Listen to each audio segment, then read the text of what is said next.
கண்ணே தெரியாத மனிதர்களை நீ பார்க்க மாட்டீங்களா? உங்களுடைய வாழ்க்கையை சிந்திச்சு பாரு. இந்த வாழ்க்கை கிடைத்ததற்கு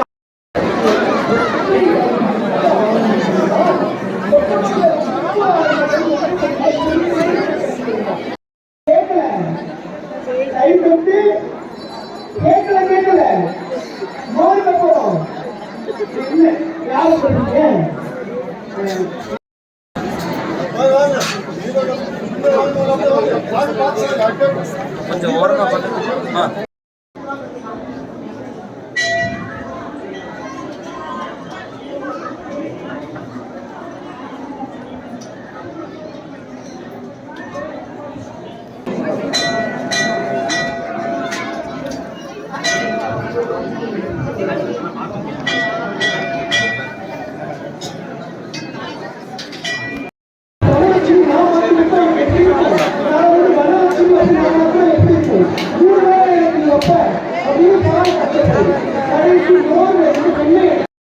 உங்கள் வாழ்க்கை உயரும் என்பதற்கு எத்தனை பெரிய அழகான எடுத்துக்காட்டு கொத்தமங்கலம் சுப்பு ஆறுமுகம் அவர்கள் சொன்ன கதை. ரொம்ப மகிழ்ச்சியான கதை பாருங்க. ரொம்ப ரசனையோட இளைஞர்கள் கேட்கிறப்ப இன்னும் கொண்டுதான் ஆக வேண்டும்.